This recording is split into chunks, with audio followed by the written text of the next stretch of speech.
सभी मित्रों को आदेश आदेश। आज मैं जो देने जा रहा हूँ ये बहुत गुप्त और बहुत गुप्त से गुप्त और जटिल है। यह है शीतला मसानी साधना, शनिवार रात 10 बजे। ये उसके बाद नहा धोकर काले वस्त्र पहनकर लाल या काले आसन पर पूर्व मुख होकर बैठिए।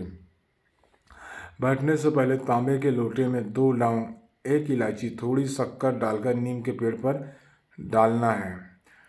फिर घर पर आसन पर बैठकर सर्वप्रथम गुरु इष्ट माता काली का पंचोपचार पूजन करें। भोग में सभी को बर्फी दें। जब माता मसानी का आवाहन करे और पूजन करे, भोग में माता को 2 बूंदी लड्डू, 1 पीस मिठाई दे, 2 लौंग के जोड़े बतासे सहित दे। अब रुद्राक्ष माला से 5 माला मंत्र जाप करे लगातार 7 दिन तक। 7 दिन में मंत्र सिद्ध हो जाएगा। मंत्र शीतला मसानी जोड़े में सजे, माई काली कंठी में हुंकार बजे। जब सब देव वीर पीर फकीर मेरे करज को करे, जिसके चौगन पर डंका बाजे, जहाँ 7 शक्ति का आसन सजे, आन आन आन मेरे गुरु की आन, सती के नाम शिव शंकर की लगे आन। इसका प्रयोग झाड़ा फूंक के लिए किया जाता है। इलाज करने के लिए बहुत अच्छा कारगर है। ये आपको मंत्र सिद्ध हो जाएगा। तो प्रत्यक्ष या अप्रत्यक्ष, प्रत्यक्ष भी हो सकता है या अप्रत्यक्ष भी हो सकता है। मंत्र काम करेगा। जैसे आपको किसी का झाड़ा फूंक करना है, ये मंत्र के आपने 3 बार 7 बार किया, झाड़ा फूंक कर सकते हो। किसी का भूत भूत चढ़ा उतारा हो गायब। हाँ, इसमें आप याद रखना, इसके साथ में भैरव बाबा भी चलेंगे, कलवा वगैरह, मसान वगैरह भी चलेंगे। ये बहुत उग्र मंत्र है। इसको अगर ज़्यादा उग्र और करना है तो मंत्र की संख्या को बढ़ाइए। 7 दिन की जगह 11 दिन कीजिए, 21 दिन कीजिए, तो माता एकदम प्रत्यक्ष हो जाती है।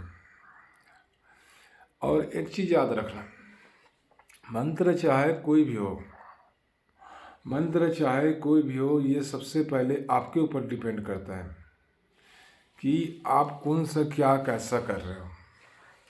लोग यहाँ तो मंत्र कर लेते हैं भाई, क्या बोलूँ। जब मैं जैसे बोल दें रुद्राक्ष की माला से करना है तो बार बार पूछते हैं गुरु जी कौन सा माला रहेगा। साफ साफ बोल दें रुद्राक्ष का माला रहेगा, शनिवार रात को 10 बजे बैठना है, नहा धोकर बैठे। तो अभी ठंड चल रहा है, नहा में ठंड चल रहा है तो नहाओ कि नहीं नहाओ, नहाना तो पड़ेगा भाई, शरीर साफ करना पड़ेगा। मैं डायरेक्ट बोलता हूँ, जैसे ब्रह्मचारी मैं जो साधना दे दिया अगर करना है तो ब्रह्मचारी का पालन करना होगा, लहसुन प्याज को तांगना। तो कई लोग बोलते हैं कि आप तो अघोरी हो। तो अघोरी में बेटा मैं अघोरी हूँ, तू थोड़ी ना अघोरी है। तू अघोरी दीक्षा ले, फिर मालूम चलेगा। कोई नियम कायदा नहीं, तेरे को दीपक भी जलाने की जरूरत नहीं। जा शमशान घाट में धूमी में बैठ जा और कर भाई। सबका नियम कायदा कानून अलग होता है।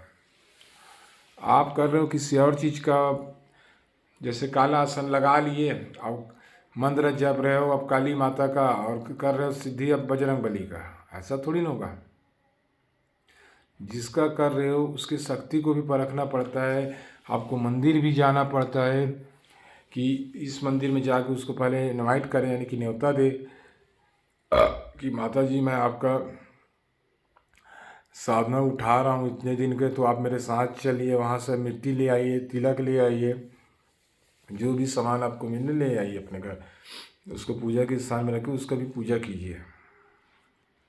ये होता है। तो यहाँ तो भाई एक एक चीज़ को वीडियो में तो नहीं बता सकता, तो आप संपर्क करके एक एक चीज़ पूछ सकते हो। लेकिन बोलते हो आप डायरेक्ट हमसे आके ही मिल सकते हो, पूछ सकते हो कि क्या करना है, कैसा करना है करके। फिर वैसे में फिर आप कुछ उल्टा सीधा करते हो, फिर नहीं होता, फिर हमको बोलते हो। साधना करोगे सब होगा। कई लोग तो बोलते हैं प्रत्यक्ष रूप में साधना कर रहे हैं नहीं हुए करके। अरे भाई, आपने किसी शक्ति या किसी देवी देवताओं को आपने इनवाइट करके यानी न्योता दे के अपने घर में बुलाए, उसको रोज़ भोग दे रहे हो, उसका पूजन कर रहे हो, तो शक्ति तो आएगी। शक्ति आएगी तो आपका काम भी करेगा। तो दिखना चाहिए। कई लोगों को दिखता ही नहीं, चाहे कितना भी कुछ भी कर लो दिखेगा ही नहीं। तो भाई आपका मंत्र काम कर रहा है, आप किसी का झाड़ा फूंक कर रहे हो, इलाज कर रहे हो तो ठीक हो रहा है, तो उसमें भी आप कीजिए ना। प्रत्यक्ष के पीछे में रहोगे तो बेटा प्रत्यक्ष में ही रह जाओगे। ये कारण बोलता हूँ, पर्दे के पीछे मत भागिए, आपका मंत्र सिद्ध हो जाए, काम हो रहा है आपको उसी से लीजिए। तो सभी मित्रों को आदेश, आज के लिए बस इतना ही। आदेश आदेश।